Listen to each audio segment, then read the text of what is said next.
Well, good morning, church. For the last 6 weeks, we have been talking about this topic called margin, adding margin to our lives. And I have good news for you today that if you've been with us over the 6 weeks and you haven't liked this topic, today, the good news is today is the last part of this series, and you won't have to hear this anymore.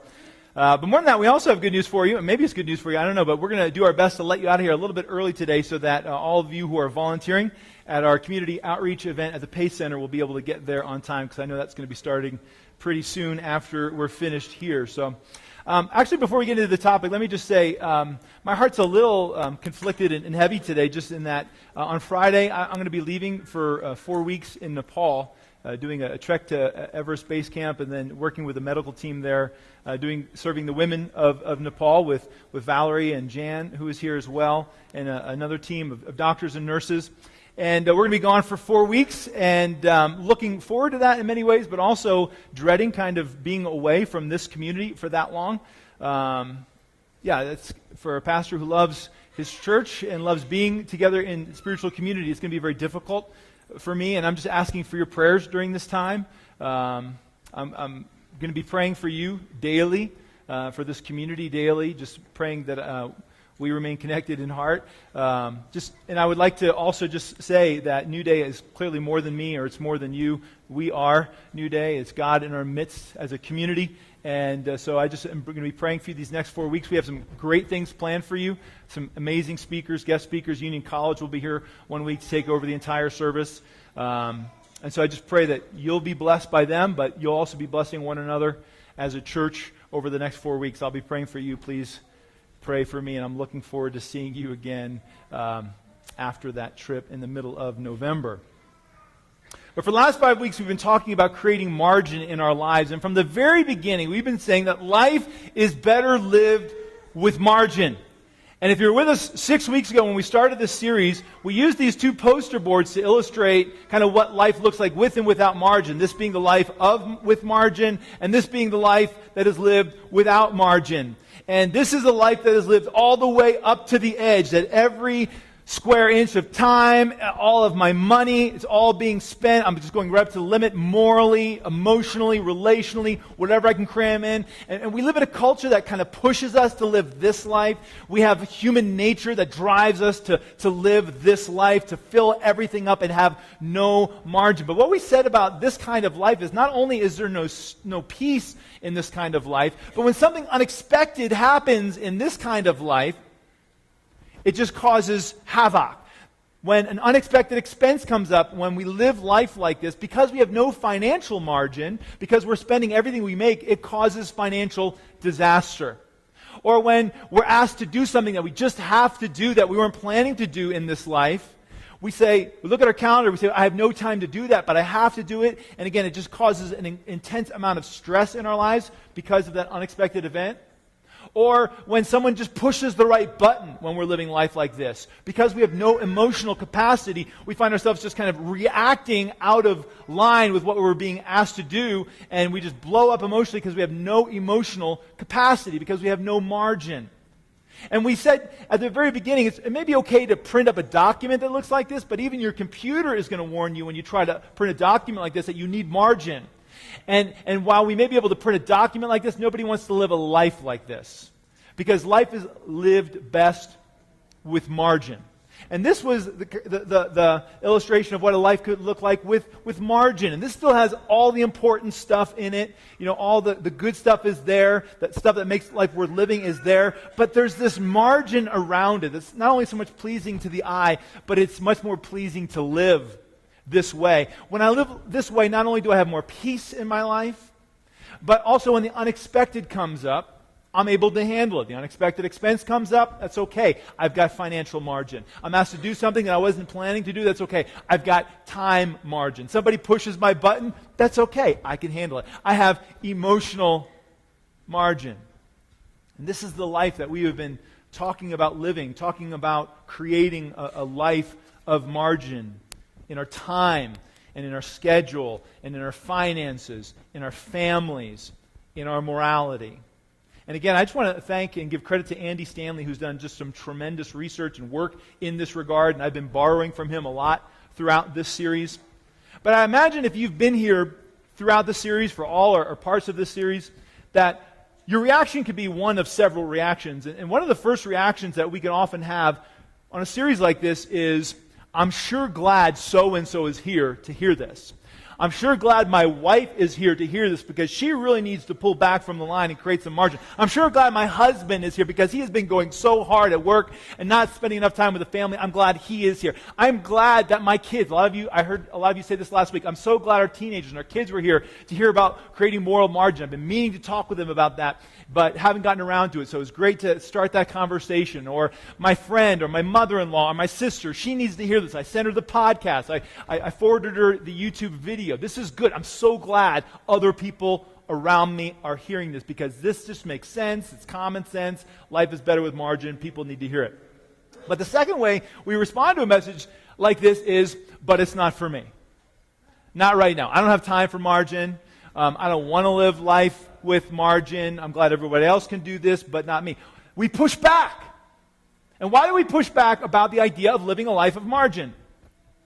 Well, one of the reasons we push back is because we believe if we live life with margin, if we step back from the line, whatever it may be, if we step back from the line, that we're going to miss out on something that makes life worth living. We're afraid we're going to miss out on something, and so we push back. We say, you know what, I don't know if I really want to live with financial margin. I want to keep spending. I don't know if I really want to live with moral margin. I like getting up close to the line of sin. I like seeing how close I can get. I don't know if I want to live with family margin. I like following my kids around, and I want them to have everything that everyone else has. And I'm afraid that if I try to create margin in my family, that we're going to miss out on something. I don't want time margin, again, because I'm afraid that I'm going to miss out on something. And so we push back. We say, you know what, I'm glad everyone else is here to listen to this, and I hope they apply it, but I'm not so sure I'm ready to do this. And so today, as we conclude this series, this is my last chance to persuade you, to convince you, if you haven't already, to begin to build margin into your life. And I want to do that by just making a couple points first, and then we're going to get into a famous Bible story and kind of unpack that story and see how relevant that is for us today. But just a couple points first. To make. The first point is this. We think that if we're going to live a life of margin, that we have to say no to too much. That we'll have to say no to the stuff that really makes life worth living. But the reality is, and if you've lived life without margin long enough, you know this is true. The reality is, if we live life without margin, we end up having to say no to all of the wrong things or the things that make life really worth living. Think about this. When you live life without margin, when you're just when you're right here and there's no space, the first things to go are the most important things in life. Relationships. Think about this. What's the first thing to go when you're living right here? The first thing to go is your relationship with God. You know, I just don't have time to pray right now. I just don't have time to read my Bible right now. I don't have time for church. I don't have time for working on my relationship with God. That's the first thing to go. That's the first thing we start saying no to. When we're living life out of balance, living life without margin, is our relationship with God begins to suffer. And that's what makes life worth living. We heard it in the songs this morning that life is best lived when fully surrendered to and connected with God. But that's the first thing that starts to suffer when we live without margin. The second thing that starts to suffer is our relationships with the people that we love, our friends and our family. You know what? This is just a busy season. I got no time. I can't do it. I'm sorry I can't spend more time with you. I'm sorry I can't have that lunch with you. I'm sorry I can't be home for dinner. You know, it's just so crazy right now. I'm too busy. There's no margin, and our relationships begin to suffer because we have no margin. We have to say no to the best things when we have no margin. We have to say no to ourselves when we have no margin. You know, we miss out on the best things in life. We can't be generous the way we want to be generous because we have no financial margin. We can't exercise and take care of ourselves and get the rest that we need to live healthy lives. It's one of the first things to go when we have no margin is proper care of ourselves. We cheat ourselves when we don't live life with margin. So in the end, we think that living a life of margin, we're going to have to say no to all this good stuff. But in the end, when we live life without margin, we say no to all of the stuff that makes life really worth living. We diminish the quality of our lives when we diminish margin. And the second point I would want to make, maybe you've actually been experimenting with with margin, maybe during the series or for a long time you've been kind of wrestling with this and trying to get margin into your life. But you realize that when you live with margin, there's a certain amount of pressure that goes with kind of keeping stuff, away from the line. There's a certain amount of pressure, there's a certain amount of temptation that comes when you live with margin. For instance, let's say you're trying to live with financial margin, and so you put yourself on a budget, and we're going to live to this budget, and we're going to live on a percentage of what we make that's lower than 100%, and we're going to be percentage givers. And so you're on the budget, and then all of a sudden you see a commercial or someone has some new gadget, and you just want that, and that's not in the budget, but you want to buy it. And that creates pressure. That creates tension, temptation. I want to buy it. And the temptation gets really strong.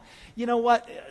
It's not in the budget, but if I just get that one thing, then I'll feel better, then I'll be happy, then I won't feel any more pressure anymore. And that's what we tell ourselves. We tell ourselves that if we just say yes, if we just give in, then the pressure, the temptation will go away. This is the second point that we tell ourselves this, that as we live life without margin, pressure and temptation we think will decrease. But the reality is, when we live life without margin, pressure and temptation actually increase. The more you say yes to something, the easier it gets to say yes to something. The temptation doesn't go away, the stakes just get higher. The line moves. Your resolve gets eroded. The pressure gets stronger. We pointed this out last week when we talked about moral margin, that there is no human appetite that is ever finally and fully satisfied. Right? The more you feed an appetite, the more you are going to desire of that particular thing. If you go shopping a lot, what are you going to want to do? You're going to want to shop. If you spend a lot of money, what are you going to want to do? You're going to want to spend a lot of money. If you eat a lot of fatty, salty foods, what do you want to do? You want to eat a lot of those kinds of foods. We said this is also true, the more with your schedule, the more you go, the more busy you are, the more you're going to feel driven to go. And it's true in our sexuality as well. The more you feed yourself in that way, the more lines you cross, the more you're going to want to cross. The stakes just get higher. The temptation doesn't go away, the pressure doesn't go away. The stakes just get higher. Again, just consider the area of moral margin that we talked about last week.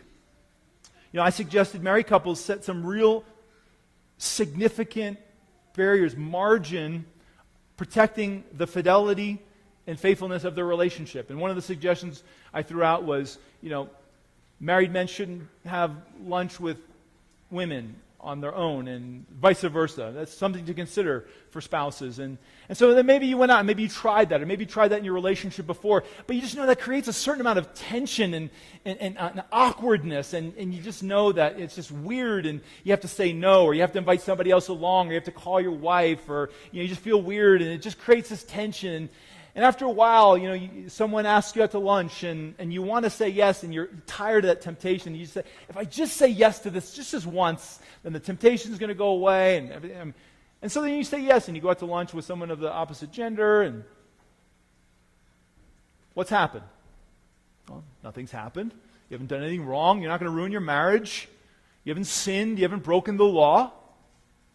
But the temptation isn't going away. The line is just now going to move. And the temptation, the pressure is going to mount because you really enjoyed that lunch. And no one ever, listened to you the way that person listened to you. And as you told them some of the issues you were having, they really were quite good listeners and seemed to empathize, and makes you kind of want another lunch. And, well, the first one was okay, and so you go on another one. Again, you're just having lunch, but now the line has moved. The pressure is going up. Now the line has now moved to, well, I just won't have dinner. But, the lunches are going so well, and we just don't seem to have enough time with just 1 hour. If we just had one dinner, it's not going to hurt anything. And it's so awkward not being able to have dinner. We have lunch, why not have dinner? And then we have dinner, and we have dinner. And so what happens now? Again, I haven't broken any law. Wife's still okay with it. You're having dinner. But the pressure's still there. Just that the line has now moved. Now, okay, I just won't drive her home. I'm not going to drive her home. But again, as dinner goes so well and she listens so well, And then she tells me their car is broken down, it's in the shop, but she's going to take the bus home, and that's okay. But you're like, I'm a Christian. I mean, I need to drive her home. That's what God would want me to do. And so then you drive her home, and then, again, you haven't done anything wrong. You're being nice, but now the line is moved, and the pressure is getting even bigger, and now it's just don't go in, don't go in, don't go in. And then she invites you in, and now all of a sudden the temptation feels totally different from don't have lunch. And you feel like something is just pulling you in, and you don't know how you got to this spot. But it's just this little series of yeses, a little series of, well, it's not wrong, but let me just step over this line, and pretty soon you get the point. And as we eliminate margin in our lives, the temptation doesn't go away. The stakes just keep getting higher, whether it's moral or financial or schedule or whatever it may be. And so as we conclude our series today, I just want to leave you with this famous story from the Bible. And as we do, I just want to encourage you to make the decision right now, whatever area you've been feeling convicted, to build more margin in, that you would resolve to do that. You would resolve to live with margin in your finances, that you would resolve to live with margin in your schedule, that you resolve to live with margin in your families, that you would resolve to live with margin in the area of morality, that you would resolve. Kids, actually, that's our word today, resolve. You count how many times you hear me say that word today. If you take that number to the foyer after the service, we'll have something for you. Daniel was a man of resolve. And if you have a Bible and you want to follow along in the Old Testament, find the Old Testament book of Daniel. Find chapter 1. We'll be going through that chapter together today. Daniel was a young man raised as a devout Jew in Jerusalem. In the year 605, he went through an experience that threw his life into complete upheaval and turned everything upside down and put him into some circumstances he probably never imagined he would be in. Daniel chapter 1, beginning in verse 1, says it like this. In the 3rd year of the reign of Jehoiakim, king of Judah, Nebuchadnezzar, king of Babylon, came to Jerusalem and besieged it. Again, we know that this is about 605 BC. Nebuchadnezzar at the time is the most powerful man, ruling the most powerful empire on the planet. He had just conquered Egypt about a year before, and now he's in Jerusalem. He besieges the city. His army camps around the city, and Nebuchadnezzar isn't intending to level the city or destroy it. He's just asserting his power. He's saying, I'm boss, right? And so he besieges the city of Jerusalem. And it says, and the Lord delivered Jehoiakim, king of Judah, into Nebuchadnezzar's hand, along with some of the articles from the temple of God. And so that's one of the things that Nebuchadnezzar does. He goes into the temple, he takes some of the gold elements out of the temple. He's going to take them back to Babylon. And it says, these he carried off to the temple of his God in Babylonia and put in the treasure house of his God. So he takes these items from the temple of God, and he takes them to Babylon, and he puts them in the temple of his gods, Marduk and Bel. But he takes more than just elements from the temple during this besiegement in 605. He also takes people. He takes some of the royalty, some of the nobility, some of the leaders of Jerusalem, particularly some of the young people we'll see. He takes with him to Babylon as well. It says, then the king ordered Ashpenaz, chief of his court officials, to bring in some of the Israelites from the royal family and the nobility. So we're back in Babylon now, and Nebuchadnezzar gives the order. Bring in some of the royalty, the nobility, and he gives instructions, the good-looking, the talented, the wise, the refined. I want the best of the best. Bring in the best of those that we brought back from Jerusalem.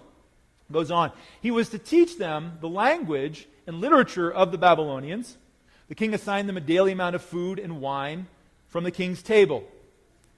They were to be trained for 3 years, and after that, they were to enter the king's service. So it's kind of like a bachelor's degree, but no summer vacation. So they just cram it into 3 years, all right there. Among these were some from Judah: Daniel, Hananiah, Mishael, and Azariah.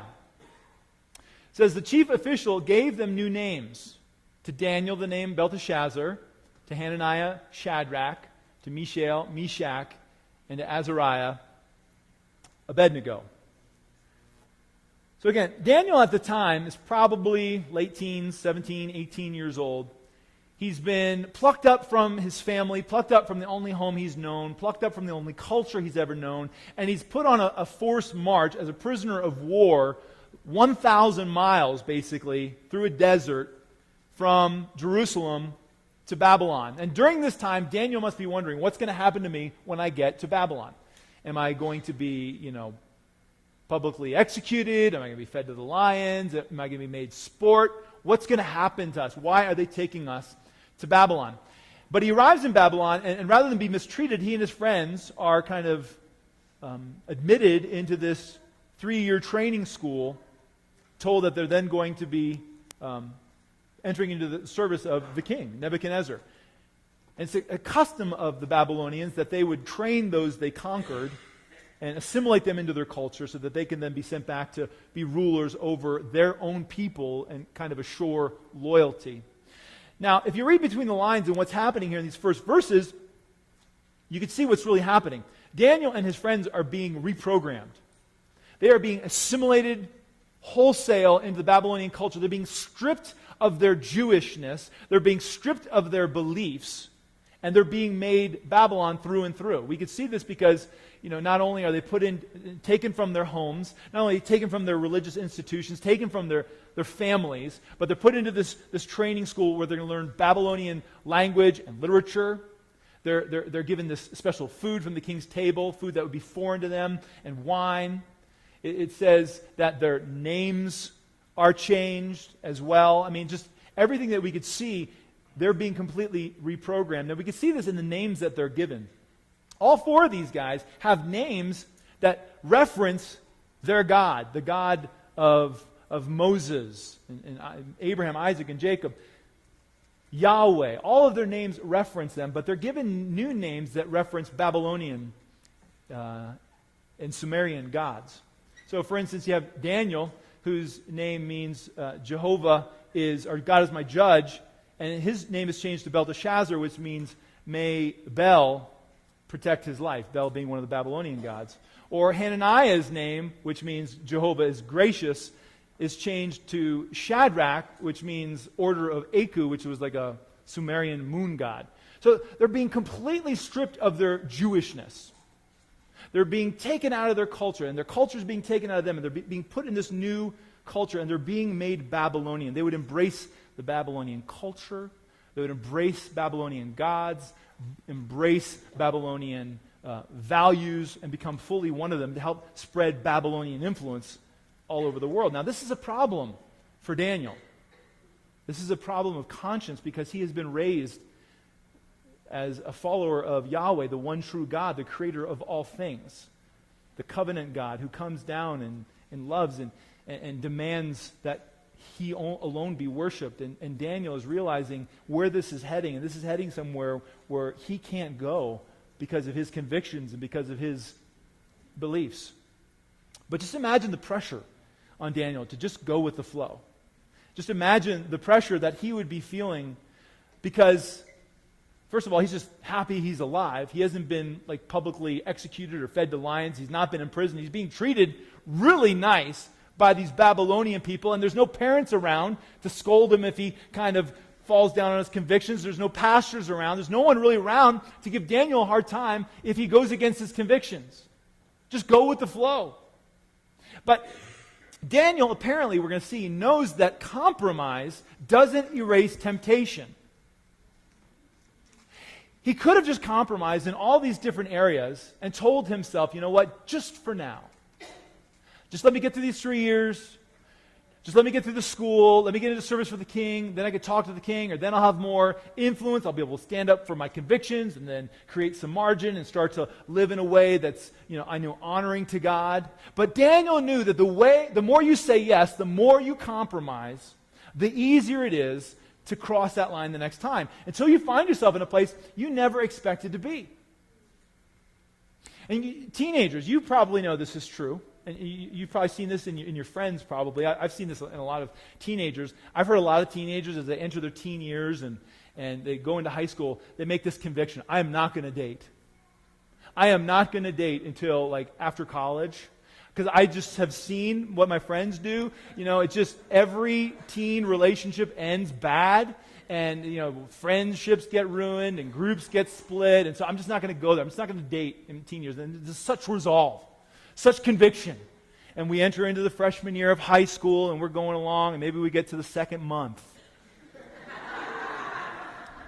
And then something happens that we never expected to happen. We meet him. We meet her. And that was never a part of the plan. I didn't know he existed. I didn't know she existed. And they're so wonderful, and they're so warm, and they're so funny, and they're so cute. And they make me feel so good inside. And surely God has brought this person into my life for such a time as this. And I know I said I wasn't going to date, but never did I expect this. And so we say yes. Okay, we'll just go out. We'll just be boyfriend and girlfriend. And now all of a sudden we're dating, and we never expected to, but we are, but it's okay. But we're just going to keep it pure. We're not going to get physical or anything like that. We're just going to keep it on the up and up. But then all of a sudden we find ourselves in that room, and the lights are low, and the music is playing, and how did I get here? And maybe just one kiss. And we cross that line, and we say yes again, and we keep saying yes, and pretty soon we go from I am resolved to not date to heartache and shame, all through a series of little yeses. We just need to look down the line and see where all those yeses are leading us. And resolve ahead of time how far we will go and where the line is. That's what Daniel does. Daniel looks down the line and he sees where all of his yeses will eventually take him. He sees where this is going. And so he decides to do something that all of us should do. Verse 8. But Daniel resolved not to defile himself with the royal food and wine. Daniel resolved. Daniel says to himself, that's as far as I will go. This is the last straw. You could take me out of my home. You could take me out of my church. You could take me away from my family and my beliefs and my culture. You could give me a new name. You could put me in school. But you cannot make me eat this food and drink this drink. This is where I draw the line. Daniel resolved that he would go no further. And you may wonder, what's the deal with the food and drink? I mean, why is that the one thing? Maybe that's the area that Daniel feels he has the most control. But for a Jewish person who believes the Torah and the Levitical dietary laws, like many of us do, that God says don't eat this and do eat this, Daniel would know that he would have to go against his conviction to eat some of the food that the king had on his table, or maybe it had been offered to idols, or all of these different things. He just said, I cannot cross that line. It will go against my conscience. It will diminish my resolve, my faith in God, my Jewishness. And so, as he looks down the road, sees where this path is taking him, Daniel resolves. He says, this is it. I'm done. I'm not going any further. He resolves, even though he didn't know the end of his story. And I find that amazing about Daniel. We could read his story. We know that he's the guy in the lion's den, and all these different things that he did, and the faith that he had, amazing things that he did, and the person he became. Of course he's going to do that. That's Daniel, right? But Daniel hadn't read his story yet. He didn't know his story. He didn't know that we'd be talking about him now, 2,600 years later. But even though he didn't know the rest of his story, he still resolves, I will go no further. Even if this costs me my life, I will go no further. But although he didn't know the end of his story, he was wise enough to know where his story was heading. And he looked down the line, he was able to see, if I just keep going along, this is where I'm going to end up, and that's not okay with me. And so I resolve, even though this costs me everything, I am resolving, I will go no further. I will not eat this food. So Daniel asked the official in charge of his care for permission to not have to eat from the king's table. And here's where things get really interesting. The passage says, now God had caused the official to show favor and sympathy to Daniel. Daniel resolved. Now God. Right? Daniel resolved, not knowing what's going to happen next. Now God is able to do what only God is able to do. Now God had caused the official to show favor and sympathy to Daniel. Something completely out of Daniel's control. Maybe something Daniel never saw coming. But because Daniel resolved, Daniel creates space, Daniel creates margin, now God has room to move and do what only God can do and work in the life of an official to show favor on him and have sympathy for him. Now God. This is the one thing that many of us, as we think about creating margin in our lives, we don't factor this into the equation, the now God part. That as we create margin in our lives, in our schedule, in our finances, in our morality, in our families, whatever it may be, that it creates space for God to be able to come in. And now God can do what only God can do. We worry about what we'll miss out on or what the consequences will be if we don't live life right to the very limits. But we forget this part, the now God part. Well, this resolve was the very thing God used to direct the rest of Daniel's life. If you really think about it, if Daniel had not resolved here what he did, knowing what he did, we would not have the rest of the story of Daniel. There would be a missing book in the Bible. We wouldn't have Daniel in the lion's den. We wouldn't have, the fiery furnace and all of that. But because Daniel resolved it, God gave God room to work. Because Daniel created margin in his life, God moved. And the rest has become history. Daniel's become one of the greatest and wisest men ever to live because he resolved. He didn't know the end of his story, but he resolved because he saw where his story was going. And so he resolved, and God honored that resolve, and God moved into that space, and God did what only he can do because of Daniel's resolve. Now, as we put ourselves kind of in Daniel's place, you and I have no idea what hangs in the balance as we think about creating margin in our lives in different areas, as we begin to factor in the now God part. We have no idea what the rest of our story is going to look like or how it will play out. But we can kind of see, if we continue to live without margin in the different areas of our lives, where it's heading. What hangs in the balance as we consider building margin in the different areas of our lives and allowing God to come in and do the now God part? What hangs in the balance as you and I consider building margin into our schedules and honoring God and maybe beginning to keep the Sabbath, not living 7 days like they're all the same? Because we can see, if I just continue to fill up all 7 days, I can see where this is heading me. But if I step back and just start to create some margin, say, you know what, on the seventh day, I'm going to stop. I'm going to keep a Sabbath. And I'm going to create some space. And we don't know what hangs in the balance for the rest of your story as God then comes into that space that you create and says, now God has some room to move in the area of time in your life to build margin and to give dividends and whatever it is that he wants to do in your life. Or think about financial margin. You think about creating financial margin, how scary that will be, living on a percentage or giving a percentage or whatever that might be like. We have no idea what hangs in the balance. As we step back from the line, create some margin in the area of finance in our lives, allow God some room to do what only God can do. What might happen moving forward in your life in the area of finances or in your family? What hangs in the balance in your family? As you step back from the line of going, doing everything you can, doing everything else everyone else is doing, and stepping back and saying, we're going to value our marriage. We're going to function and prioritize our purpose as parents to raise up and train our children in the knowledge of the Lord. We're going to focus on those things. We're going to create margin. What might happen in your story is God then moves in and does what only God can do in the now God moment in your family to create things that you never expected were a possibility. Or in the area of morality. What really hangs in the balance as you keep getting closer and closer to those lines and keep going to places and saying yes to things you said you'd never say yes to. You can see where that's heading.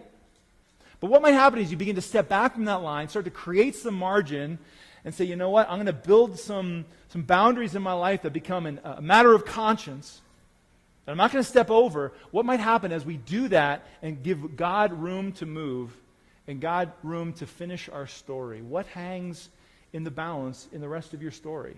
We don't know what's going to happen tomorrow. We don't know what's going to happen next week.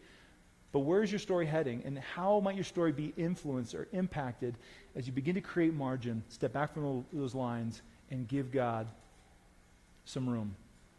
We don't know where our story is going, but we can see where it's heading if we don't start to create some margin.